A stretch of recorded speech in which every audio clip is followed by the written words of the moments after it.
And so my idea is to use social proof as a way to show people, especially hiring managers, that it is possible to hire and train a person with no experience in tech.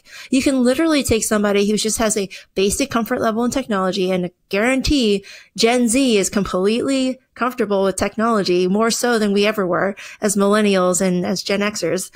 And take them as they are and then just train them, show them. And there's so many resources out there. You can just, go to Google and search for anything. They can upskill something in a couple of weeks. I have an intern who started off as an opera singer. She literally has no tech background.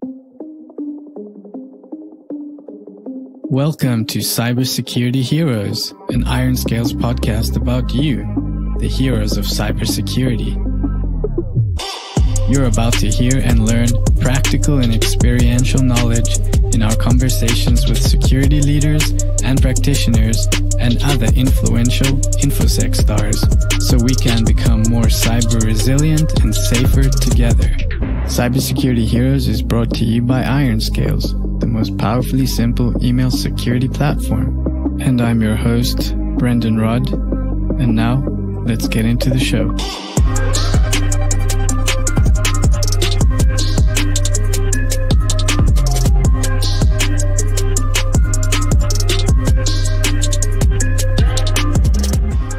Hey Naomi, welcome to the show. Hey Brendan, nice to be here. Thanks for having me. Likewise, thank you for joining us and taking the time. I'm really excited about today's conversation with you, going over the current state of cyber. But before we begin, I'd love to open it up with you, your background and what you're working on these days. Oh, yeah, sure. Happy to talk about the new venture I'm on. Cybersecurity Gatebreakers is a new nonprofit that I've started to help close the demand gap in cybersecurity hiring.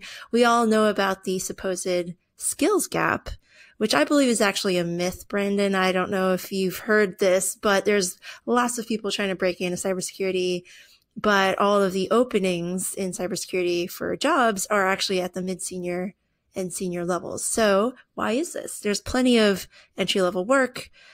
People can learn on the job. There's Google, there's resources. And most of the information that we learn isn't really stuff that you would need to know before you start a job, right? Like if you understand critical thinking, you can literally take an opera singer, which I've done, and you can train them, just need a little patience, train them into the cybersecurity professional that you want. And you know what? They're a lot cheaper than the people who are jumping around every couple of years, and asking for a 30% raise every time. So it's a good idea. Like it's a great way of building up the next generation of cybersecurity professionals. And if we want to win the war on cybercrime, we need more defenders. That is literally a numbers game at this point. In this asymmetric war that we're fighting, we can have one malicious actor basically take down entire industries and companies. So we need more defenders. And where are these defenders coming from? Right now, they're just switching jobs into jobs they already have, doing different things and just getting a 30% salary increase every time. What we need are more people. And so the only way we can do that is to hire and train the next generation. So that's what I'm doing. Cybersecuritygatebreakers.org. Check it out if you're listening to this. I really appreciate the support. We are a nonprofit, so all the money that we are raising goes back into the company, or the foundation, rather. In your bio, you speak about humanity first. Can you give us some more insight into what that means to you? Yeah, I'd love to. Thanks for asking. No one asked me that. It's your first time asking this. So humanity first is actually a tagline from a politician, well, a wannabe politician named Andrew Yang. And he's kind of famous for trying to bring in the universal basic income idea, guaranteed income basically to Americans. And so I always latched onto this idea like, okay, what's the reason why he's talking about this? It seems ridiculous. But it really comes down to what is the purpose of humanity? Is it to make money for corporations? And is it to succeed at all costs, no matter, if the earth gets destroyed and if we have a bunch of people living in poverty. And I think the answer to that is no. I think our mission as humans is to really make other lives better and to enjoy life. And so we can't really have that when we have corporations who are willing to destroy the planet and to make a lot of people work for poverty wages. And so I was very just immersed in this idea of like putting people before profit. And so when I say humanity first, I literally just mean, let's consider ourselves human first before we do anything else. Like, we're not just employees. We're not just whatever it is. We're not just like cogs in the machine to make money and to contribute to the economy. Like, we're so much more than that. And I think if more people realized how much we can offer to our fellow humans, we can be a better place. And I want more people to really believe in this. So my tagline, it's not my tagline. So Andrew Yang had created this, humanity first. And I like thinking about this. Like, I don't identify as any particular race or any particular gender. Like, yes, that's part of me, but that's not my main identity. My main identity is I am a soul living in a human body and I'm having a human experience. And I wish more people could see that. Like, we have so many similarities, but the way that social media is presenting it and kind of the mainstream news is really presenting us as tribes and factions, one against the other, Republicans versus Democrats, left versus right, and I think it really hurts us in the long run. I think if we take a step back and look at each other as individuals and as the people that we are, and we're just trying to get through life. And how do we do that? We have to help each other out. And so humanity first, just a way of living. That's just the way I do it. And I think that's what attackers are probably preying on, is our inability to coexist. And that's why many people will tell you we're losing the war on cyber. So I guess a good place to start would be humanity first. Yeah, that totally extends to cybersecurity. Like, if you talk to any cybersecurity professional, you'll notice that they have their own viewpoint, right? And another person will have another viewpoint about what's important, what's not important, how to break into cybersecurity, what's kind of skills you need. And we can't even agree as a community of what it takes to win this war, and why we're losing. So, if you, like, for example, if you go on Twitter, really toxic place, but InfoSec Twitter, if you follow any of the mainstream names and the blue check marks there, you'll see a lot of toxicity. Like, they're constantly showing the negative parts of our industry, and they're always calling each other out. Like, there's a new drama every week, literally every week. And it's very toxic. It's not a good place to be. I think LinkedIn's just a little bit better where you can be more positive, but in general, the more toxic you are and the more negative you are, the more popular you are. So it feels like it's almost hurting us to like focus on the negative, where we can really get to come together and understand that we're here to help each other. And, honestly, I don't see that changing anytime soon. So I'm just trying to make a little dent with, my Cybersecurity Gatebreakers Foundation, like just one little thing. But in general, I think a larger conversation needs to be had about what social media is doing to our national discourse and our inability to come together and just talk through things. And I think it's gotten a lot worse because of the way the algorithms and the way the machines tell us to amplify different voices, right? Like the fringe and the far left, the far right. And I'm not agreeing with any one faction. I think what is really happening is that we don't understand what normal is anymore. And a lot of people like me are right in the middle. I'm conservative in a lot of ways. I'm liberal in a lot of ways, but we all have the same passion for different things. Like, we all love our country, right? We all want everyone to succeed, and we want happiness for each other. But we don't see that because we see all the toxicity first, and we think that's normal, and we think that that's what everyone's thinking, when the opposite is really true. I think a lot of us have forgotten that. We have a lot more in common than we have dissimilarities. If we could just all get along and not have to get all crazy, we could focus so much more of our time on our work, winning the war, instead of diverting our attention. I think InfoSec Bikini or something along those lines was the last Twitter saga. InfoSec Bikini. That's such a great example. It's like right when July 4th was happening and InfoSec Bikini was happening, like all our attention was focused on this other thing and not protecting our systems from, what was it? Kaseya had that big one that weekend. So it's just things like that. And it's just going to keep happening, keep getting worse. So, I mean, like, I don't know what your audience is, but if you have a lot of Twitter followers and listening to this, like, really consider the toxicity you're bringing into our industry by posting your grievances and doing your social justice warrior thing. Like, that's okay if you do it privately. Like, you can send a DM. That's what that's there for. If you disagree with someone, send them a comment. Like, not a comment, a note, a message. Don't blast them or subtweet them on Twitter, and don't like name and shame them. Like, that doesn't help anyone. You're just going to make them more defensive and like want to prove you wrong. Like, it doesn't help. And it's very immature. Like, I've seen children do this to each other. I have 2 little kids. And they do this to each other. They're like blame and shame. They're like, they tattle on each other. Like, that doesn't help. Like, fix your problems. Go and talk to them, and work it out. Like, you don't have to call them out on Twitter with your, 80,000 followers. Like, I don't know, just grow up. And it's kind of, I'm at that point where I'm like, oh, this is just annoying, at least with, with companies, I think that's one way. Like, if you're going to do cancel culture, don't cancel a person. Like, everyone makes mistakes. Don't cancel a person. I think it's okay to boycott a company. Like, you can cancel a company. That's different. We've been boycotting companies since, the Boston Tea Party, way back in the day.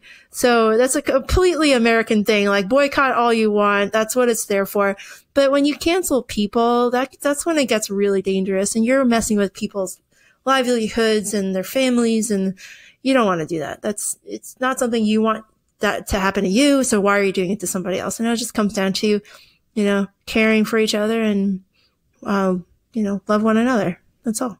100% agree. So before we dive into today's discussion, I'd love to kind of set the stage with your career journey and what led you to where you are today. Okay. So, I've always been interested in tech, not really a people person. So, kind of naturally gravitated towards everything computers, did websites for companies when I was like a teenager, and went into college for computer engineering. So I did a lot of hardware, circuit boards, electrical engineering. Didn't really understand what that was. So I ended up getting a job as a software engineer at a company called Vanguard, which I stayed there for 12 years. It's a huge multi-trillion-dollar company. So I actually grew up in a very mature IT organization. I learned security. I learned programming. I learned a lot of different things. I had different roles every couple of years, and I had such a great foundation in all different aspects of IT and also security. And so I took that experience. I had great mentors.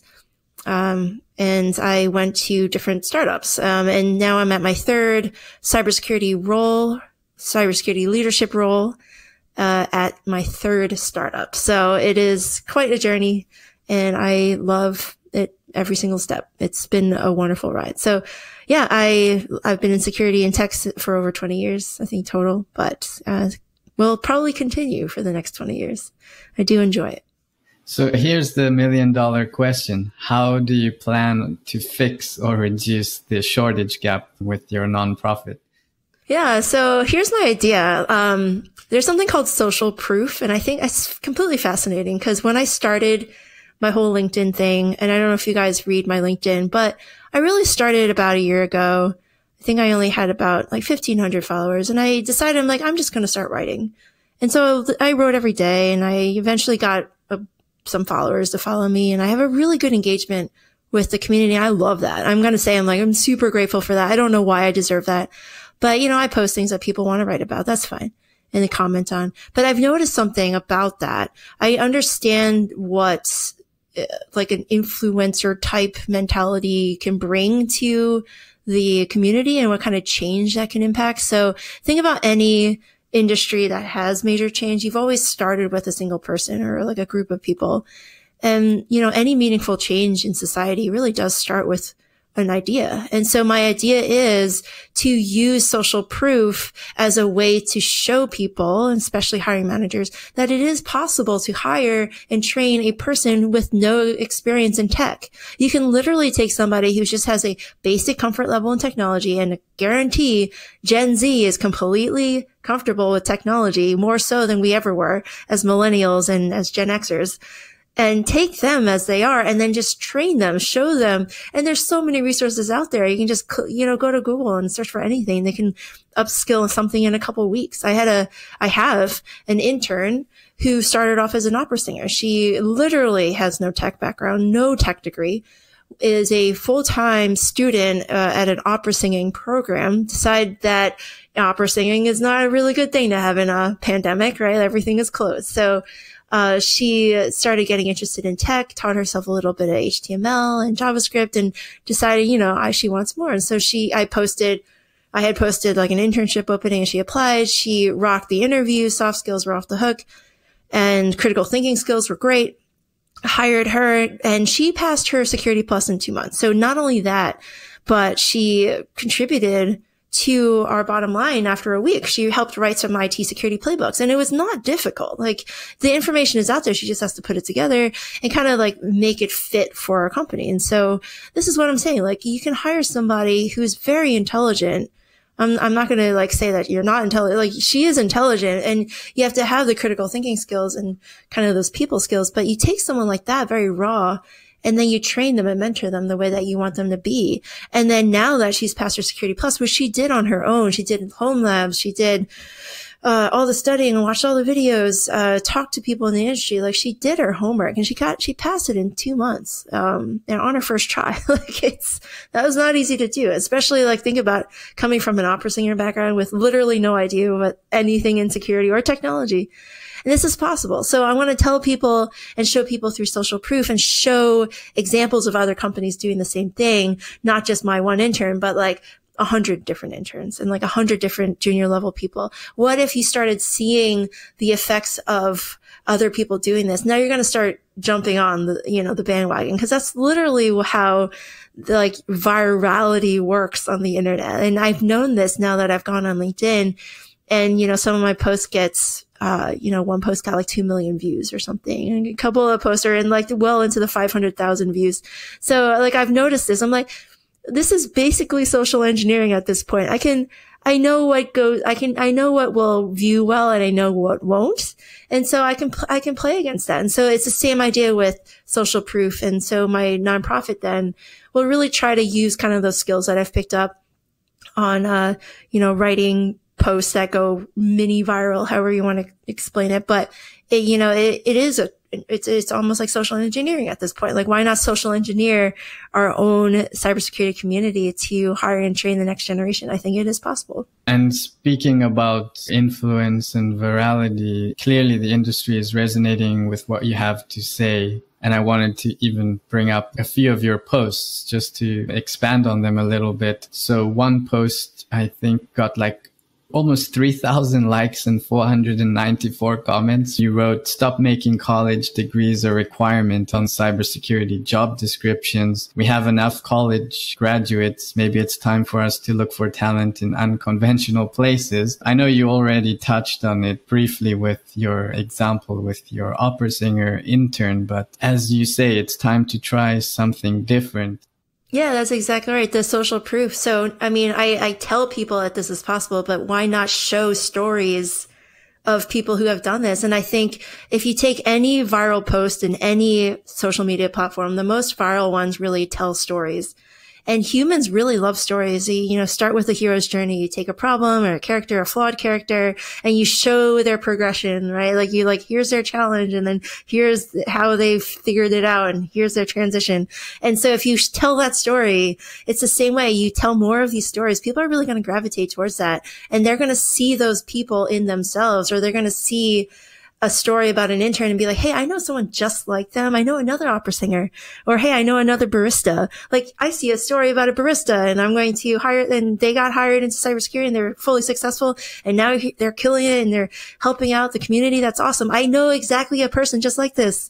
I'm going to go down to the Starbucks and be like, hey, would it be awesome? Would it be okay if you just shadowed me? I know you're interested in cybersecurity. Why don't you come and shadow me for a week or two? Why not? We'll pay you $20 an hour just to do this. Why not? Right? Like, this is all possible. And I think if we just keep talking about this and telling stories, and they're all very positive, there's never any negative ones.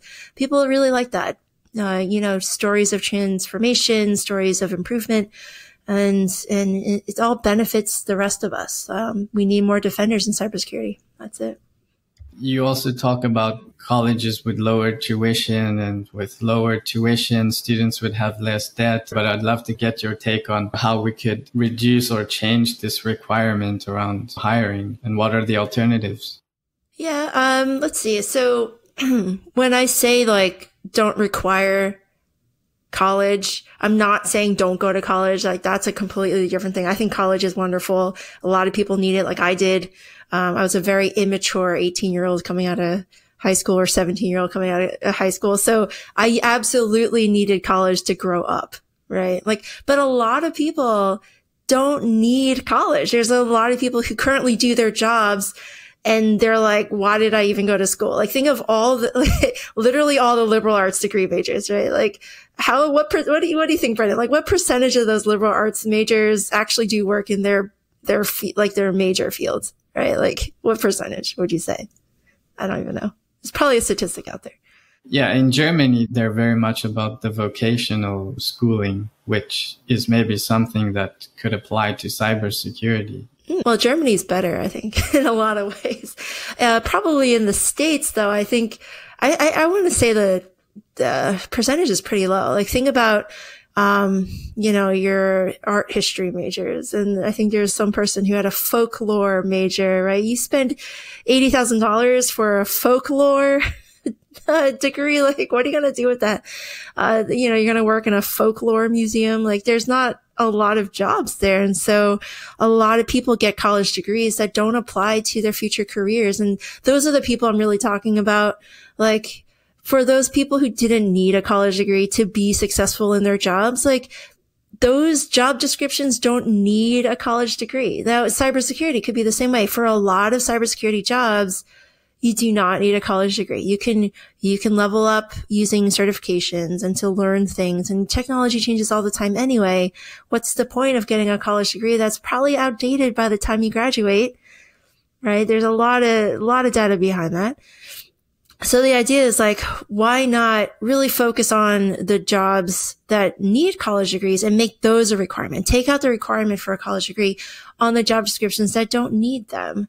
And I can tell you, like, there's probably a percentage of cybersecurity jobs out there that can just be done through, certification or hands-on learning and stuff like that. You don't need a college degree for a lot of stuff. So I like to put my stake in there. I might change my mind, in a few years. Maybe I'll learn something else and be like, oh, we need more thinkers and whatever in this particular area, like especially AI or something like that, or data science. Like, maybe we do need more, STEM for that reason. But, I can just imagine some of these more entry level things and don't needing that college degree. So that's where I am in life right now. And you touched on certifications, so perhaps there could be a greater collaboration with the education system. Yeah, I can see that. There's some really good cert companies out there, like, ISC Squared does the CISSP, and some of the other ones I can't think of right now. They're like some of the cloud ones. And then there's the ISC Squared. ISACA does the CISM, the CRISC, and a couple of the other ones. Then there's the privacy folks. Who are those guys? I forget. Is it also ISACA who does like the privacy certs? I can't remember right now. Obviously, I didn't get one of those. But some of the cert companies are definitely above board. But there are others that, that who shall remain nameless, that aren't as good. But definitely we can totally, I could see a future in which cybersecurity certification companies work alongside, students as you're building up their experience and maybe giving them opportunities to shadow different companies. I could see them doing that. I almost challenge some of the more well-known certification companies like ISC Squared if they could take on more of that, like filling in the gap there. Like, I don't see them doing too much right now.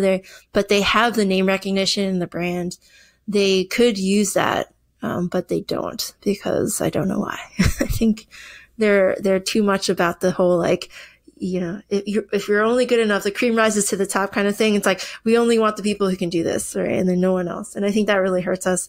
I think we can discover the people who don't even know they'd be awesome at it and show them like how awesome it could be to help us win the war on cybercrime, and then give them those opportunities to learn in a safe environment and give them the right teacher for them to come in and be like, hey, you want to learn this stuff? Awesome. And in 5 years, they're going to be that mid-senior to senior level person that we need to actually fight some of these battles. But they're not going to just pop out of the ground. You need to train them. I think other industries do this, like, any apprenticeship industries do this. And in Germany, I'm sure, you guys have those vocational schools, and you have a very, very large set of skilled workers. You've got your electricians, your plumbers, your carpenters, right? You've got a lot of those. And we've moved away from that as a knowledge. In America, we're more of like a knowledge industry now. And so we look at, like, a lot of our, college students look down on people who are doing those skilled trades, for whatever reason. And I think it's ridiculous, because we all contribute to humanity, but you shouldn't look down on someone just because they work with their hands versus like their fingers on their keyboard. Like, you're not any better just because you act like a machine. That's literally what's happening here. Like, you get paid more the more you act like a computer. Like, that strips away your humanity. You're a black box at this point. Why not teach and use your hands to build something? That's totally fine. I think it's a beautiful thing. And you're contributing to humanity first. Cybersecurity Heroes is brought to you by IronScales, an AI-powered, self-learning email security platform that helps security professionals proactively prevent, detect, and remediate phishing attacks in a matter of seconds, not hours or days. And we have an exclusive offer for our podcast listeners. Discover dormant phishing threats in your organization's mailboxes. Get a free 90-day scan back with a detailed report. Integrate in seconds with 2 clicks via API to Microsoft Office 365 and see what your current email security is missing. Go to ironscales.com/free scan to learn more. You talked about educating or building early on. I've heard a lot lately comparing cybersecurity to sports. If you look at all the great football nations out there, I'm just taking football, soccer for Europeans as an example. All the greatest football teams, they have academies. You start at a really young age, and over the years, they become World Cup winners. And it's because they take it super seriously. It's ingrained into their culture, and they've built up the infrastructure to support it. So it makes me think like we need to do the same thing with cyber. The media is definitely making it more sexy, but we're hitting the bottleneck between people interested, excited about it, wanting to do it, versus allowing people to make their dreams come true and get into cybersecurity. So yeah, that's just my 2 cents. I like it. I mean, other countries are doing exactly this. Like, Israel has their people go through our military, right? Like, that's required service for X number of years. And then, like, a lot of them actually go into cybersecurity. I think 25% to 50% of them actually go into cybersecurity. And then that's all they do. They learn, and everyone knows Israel, backed cybersecurity companies are like the best of the best, right? Like, so, they actually learn in that environment, and, they're required military service, but they're also learning at the same time how to be good defenders in cybersecurity. And then you've got your nation state actors like, right, Russia, China, Iran, like, they're also doing this. They're training, just intelligent people, and they have, like 1 billion people in China, that they can like literally take from. So, we're definitely at a disadvantage for companies where we're just trying to hire people who already have experience, where, and they're already in a job. Like, we're just shooting ourselves in the foot. So, I like that sports analogy, by the way. It's a good one. I've used analogies in the past where it's like similar, right? But the one analogy I definitely hate is when people compare medicine with cybersecurity. I really don't like that. When people are like, well, you wouldn't want a doctor just walking off the street and performing surgery on you, right? Like, no, that's not the point. Like, that's not the point. Like, first of all, did you know a lot of doctors use Google? Like, talk to any doctor. They're going to be, oh yeah, Google. But like, think about the different tiers in being a doctor. Like, there's research doctors. There's doctors who are actually solving like big problems and, discovering new diseases and stuff like that. But then you have practitioner doctors who have their small practice and they're, they got their clients or whatever. And they're not discovering anything. They're just practicing medicine that other people discovered. And that's the kind of thing where I see cybersecurity, where there's kind of these tiers in cybersecurity where there are the people who are creating protocols and frameworks and white papers and the technology behind the rest of the things that people are doing as practitioners. So I consider myself a practitioner. I don't create anything. I actually just use models and frameworks that other people have created. And I just say, how do I apply this to my job? And how do I apply this to my environment, my company? And that's what a lot of practitioners do. But we don't think that way. We're like, if you're cybersecurity, you must be like this amazing coder and this amazing hacker and stuff like that. But we don't recognize like a lot of people in cybersecurity are defenders, and we are just practitioners of the things that other people have created. So we have to remember that there's different levels. Yeah, and I think the last time we spoke, we were discussing the NIST categories and specializations, and I think 7 categories and something like 52 specialist disciplines. You were kind of saying like, how can we not fill the roles with all this diversity in skill sets and requirements? Yeah. The NIST NICE framework, super great. There's a skills matcher. So you basically go into the drop down and it lists all the skills that anyone could possibly have. It's like, hey, I'm really good at dissecting logs, like in the log analysis or whatever. And then so based off of that skill and any other combination of skills, it chooses the career path that would fit best for you with the skills that you have. And so it's like a very easy way to be like, hey, I'm good at these 10 things. What would I be good at in a career? And so that's kind of what the NIST NICE website does. It's very nice, very easy to use. Very simple too. And like it's super helpful. And not a lot of people know that it's actually out there. It's something I point my mentees to all the time. Be like, hey, you don't know what you want to be? And that's literally like the second most popular question that I hear all the time. It's like, hey, I know I want to do cybersecurity for whatever reason. It's fine, whatever reason that you have. But they're like, I don't know what I'd be good at. What can I be good at? I don't know what to do. But all they know is cybersecurity is like, you can either be a pen tester or a sock monkey. Like those are like the 2 jobs in cybersecurity, but there's so much more to cybersecurity than just those 2 things. And so take a look at the NIST NICE website, and then you'll start realizing, wow, I can be an entry level GRC person. I can be an entry level IT security person, because you don't need 5 years experience to do X, to like change passwords, like help desk stuff. I consider a lot of that IT security. There's things that you can do that doesn't require 5 years of experience. And we want to get away from that. Right. And that's a great segue, because you also post quite regularly about stop looking for years of experience in hiring. Yeah, years of experience. So, I mean, I don't remember what I did 5 years ago. What was I doing? 2016. Yeah. Like I was a security engineer at a company called Haibu. Anything that I needed to do, I could probably just Google, right? Like I probably needed to use a password vault or do Active Directory or whatever it was. Fairly certain that all that information was out there. It's even more so nowadays, 5 years later in 2021 on this God's green earth. Like we have so many things out there. That certainly wasn't true when I first started in cybersecurity. It was like 2006, 2007. Like a lot of that wasn't Googleable. Like the iPhone hadn't even really come out yet. So like a lot of things have changed since then. So security is actually improved in that manner, because it's a lot lower to break in, to understand it and to like figure it out on your own. But the jobs haven't really changed. The jobs are still like, you need 5 years experience, hands down.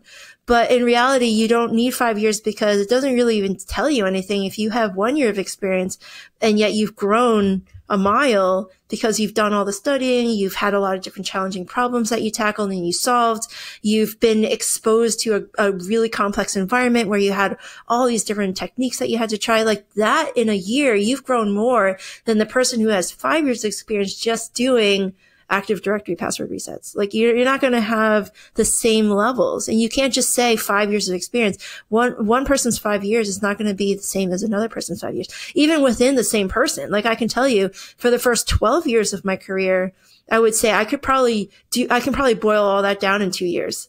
Now that I know what I know, I can be like, I could have done that in 2 years at a different company, right? But within the past 5 or 6 years, ever since I left Vanguard, I can tell you I've grown 50 years of all the information that I've learned. So if I take the time scale that I use at Vanguard, I stretch that to 50 years. That's probably what I'm getting now, right? If I had stayed 50 years at Vanguard, this is how much information. But I was able to leave that environment, that very safe and mature environment, and grateful for that foundation. But now I can apply that into the different roles and learn just massive amounts of things. And I can tell you, like, just growing as an individual, not just as a technical person, but as a leader and as a person, like my soul has just gone on this journey of so many different things. And not all of them were happy. Not all of them were great. Some of them were bad. I talk about the time I got fired, right? Like, but I've used those experiences to grow. Those are all opportunities. And if we see that in terms of job descriptions and hiring, we can never assume that 5 years of experience is going to be enough. Or we can never assume that 1 year of experience is not enough. Like we can just say, oh, you have X number of years. Okay. You're not good enough. Oh, you have X number of years. That's great. That's not going to be helpful. You need to really talk to the individual and see what kind of challenges they've overcome. And the more we do that, and the easier it is for sure. It's almost like resume templates and hiring managers haven't changed their policies in the last 5 years. And the industry is like 10 years ahead of them, but they're still using the same template. Yeah, it's because people plagiarize other people's job descriptions. Like, I'm definitely guilty of that. Like, I'll see a job description and be like, ooh, I like how they worded that, and then I'll copy and paste. Or maybe tweak one word or two, but like essentially keep the bullets there and be like, all right, that's what I want in my person. That's what I want.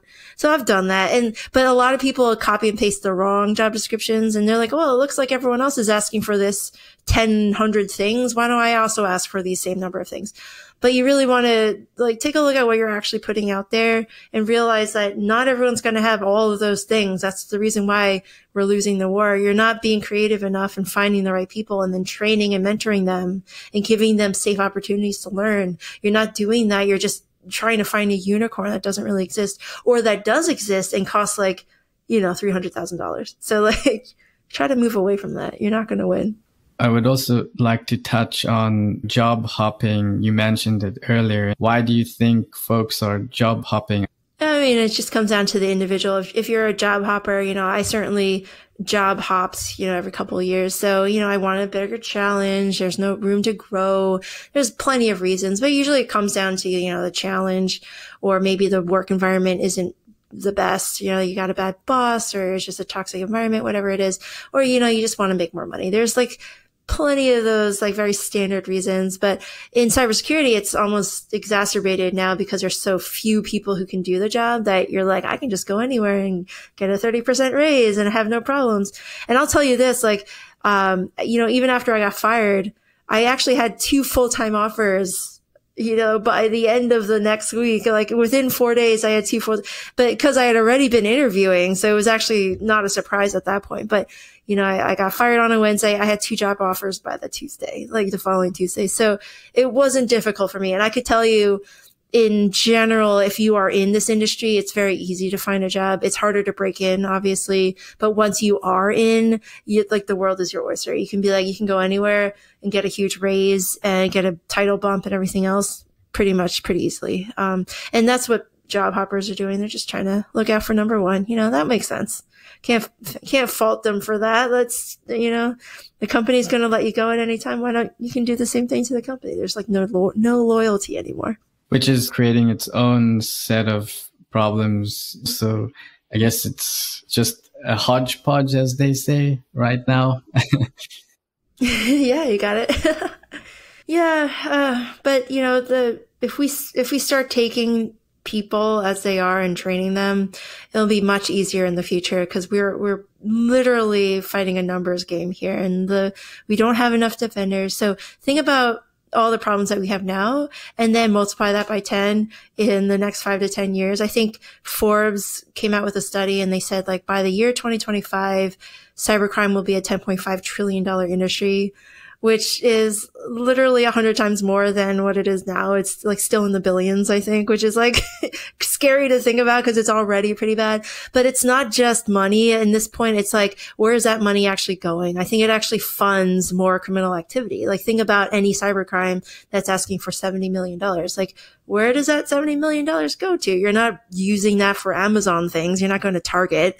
You're actually like doing things like buying illegal weapons, human trafficking, child trafficking, illicit wars, things like that. Like this is actually crossing over into our physical lives, and people don't recognize that cybercrime is actually fueling the rise of other kinds of crime that do affect you. And you're like, oh, that's just my data. Everyone has my data, whatever else like that. But there's so much more to it. And like I tell the story all the time, like there's one example here out in the Midwest in the United States. There's a police station that had their computers hacked. Some of their data got stolen by the criminals. The criminals had actually stolen pictures of crime scenes. And so think about like a murder scene and dead bodies and blood everywhere and, you know, whatever, bullets. And so they went back to the police and they said, hey, if you don't pay us $50 million, we're going to release these pictures into the world, right? And the police said, whatever, that's just data. Go ahead and do that. We don't care. We don't have the money. We don't want to pay that. And so what did the criminals do? They actually went to the victims' families, the people who had the family members that were in the pictures were the dead bodies. They went to the victims' families and then they said, if you don't pay us this money, we're going to release pictures of your loved ones into the wild. You know, and what are the victims' families going to do? They're going to be like, victimized twice at this point. Like one, their family member got murdered, and two, now their picture is going to be all over the internet.